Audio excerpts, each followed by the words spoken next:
বাংলা সিনেমার ইতিহাসে আরো একটা নতুন ইতিহাস ঘটে গেল মেগাস্টার শাকিব খানের হাত ধরে। আমি আবার লাইনটা রিপিট করতে চাই। বাংলা সিনেমার ইতিহাসে আবারও একটা নতুন বড় নজির গড়লেন মেগাস্টার শাকিব খান। আমি এক কথায় বলতে পারি, প্রচন্ড আশ্বাস এবং বিশ্বাস নিয়ে বলতে পারি, মেগাস্টার শাকিব খান ছাড়া এটা জাস্ট সম্ভবই নয়। সম্ভব নয় মানে সম্ভব নয়। এক্স্যাক্টলি কি ঘটনা ঘটে গেছে রকস্টার নিয়ে, একটা বিশাল বিশাল বিশাল ঘটনা ঘটে গেছে, যেটা জানতে পারলে তোমরা নিজেরাও অবাক হয়ে যাবে।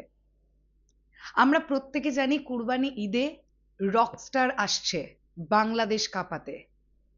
তোমরা এরকম আমাকে লাস্ট কোনো সিনেমা দেখেছো, বাংলা সিনেমার কথা বলছি স্পেশালি, যে নিজের কান্ট্রিতে রিলিজ হওয়ার আগে অন্য কান্ট্রিতে রিলিজ করবে কোন দিনে, সেই দিনটা আমাদের কাছে চলে এসেছে। অর্থাৎ ওয়ার্ল্ড ওয়াইড রিলিজ করতে চলেছে কোন কোন জায়গায়, সেটা সিনেমাটা মেন যে কান্ট্রির সিনেমা সেই দেশের রিলিজেরও মোটামুটি 6 দিন আগে কনফার্মেশন এসে যায় বিদেশে ছবিটাকে যারা ডিস্ট্রিবিউট করছে তাদের তরফ থেকে। এখান থেকে তোমরা ফিল করতে পারছো যে যারা ডিস্ট্রিবিউটর আছেন বিদেশে, যারা ডিস্ট্রিবিউট করছেন ছবিটাকে, তারা নিজেরা মেগাস্টার শাকিব খানকে নিয়ে কতটা এক্সাইটেড এবং তারা কতটা শিওর যে এই সিনেমাটা বিজনেস করবে। হ্যালো আমার সাকিবিয়ান ভাইরা বোনেরা, চলে এলাম আরো একটা নতুন ভিডিও নিয়ে। আশা করছি তোমরা সকলে খুব ভালো আছো। আমরা প্রত্যেকে জানি, আমি গতকালই এটা নিয়ে কথা বলেছিলাম, যে স্বপ্ন স্কোয়ার ক্রো তারা কিন্তু বিদেশের মাটিতে রকস্টারকে ডিস্ট্রিবিউট করছে। এবং যদি আমরা মন দিয়ে টিজার 2টা যারা যারা দেখেছিলাম, একদম লাস্টে কিন্তু স্বপ্ন স্কোয়ার ক্রো এর লোগো উঠেছিল এবং সেখানে পরিষ্কারভাবে লেখা ছিল কোথায় কোথায় তারা ছবিটাকে ডিস্ট্রিবিউট করছে। আমি যদি ভুল না করি, সেখানে লেখা ছিল ইউএসএ, আর লেখা ছিল আয়ারল্যান্ড, আর লেখা ছিল ইউকে। এই 3টে জায়গার নাম মেনশন করা ছিল। স্বপ্ন স্কোয়ার ক্রোর তরফ থেকে ঘোষণা করা হয়ে গেছে আগামী 5ই জুন, ইয়েস তোমরা ঠিক শুনছো, আগামী 5ই জুন 3টে জায়গায় বাংলাদেশ বাদে, বাংলাদেশে তো রিলিজ করে যাচ্ছে 28শে মে, বাংলাদেশ রিলিজের ঠিক 7 দিনের মাথায় বিদেশের মাটিতে রকস্টার যাচ্ছে। সিনেমা হলে হবে কনসার্ট। কোন কোন জায়গায় মুক্তি পেতে চলেছে রকস্টার, সেটা অলরেডি ডিস্ট্রিবিউটর কোম্পানি বা ডিস্ট্রিবিউশন কোম্পানি জানিয়ে দিয়েছে আমাদের ক্লিয়ারলি।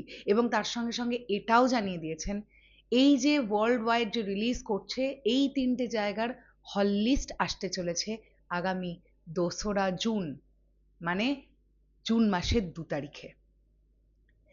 তারা এক্স্যাক্টলি লিখছে, যেটা দেখতে পাচ্ছি, রকস্টার আসছে কানাডা, আমেরিকা এবং ইউকেতে। এবার সিনেমা হলে হবে কনসার্ট। শুভ মুক্তি 5ই জুন। সিনেমা হল লিস্ট বা থিয়েটার লিস্ট 2রা জুন 2026। ভাই, আলাদাই লেভেলের হিস্ট্রি ক্রিয়েট হয়ে গেছে, তোমরা ভাবতে পারবে না। আমি শুধুমাত্র মেগাস্টারের সিনেমা বলে বলছি না, টলিউডেও তো এরকম অনেক সিনেমা রিলিজ করে, যেগুলো ধরো আমাদের উইন্ডোজের সিনেমা, উইন্ডোজ প্রোডাকশন হাউসের সিনেমা থাকে, এসভিএফ এর বেশ কিছু সিনেমা মাঝে মধ্যে বিদেশের মাটিতে রিলিজ করে। তো তারা কিন্তু রিলিজের মোটামুটি দিন 15-20 পরে বিদেশের মাটিতে রিলিজ করবার যে ঘোষণা সেগুলো করে, যে অমুক তারিখে বিদেশের মাটিতে যাচ্ছে। থ্যাংক ইউ সজীব জি, সজীব সপ্তক, তার তরফ থেকে এই পুরো বিষয়টা আমাদের কাছে এসেছে, অসংখ্য ধন্যবাদ তাকে। তো এইটা একটা নতুন হিস্ট্রি ঘটে গেছে, বাংলাদেশি ফিল্ম হিসেবে হিস্ট্রি ঘটে গেছে। আর এই হিস্ট্রি সম্ভব একমাত্র মেগাস্টার শাকিব খান নামটা আছে বলে। শেষ করলাম ভিডিওটা, আসছে আবার খুব শিগগিরই নতুন কোনো ভিডিও নিয়ে। তাহলে এখনের জন্য টাটা।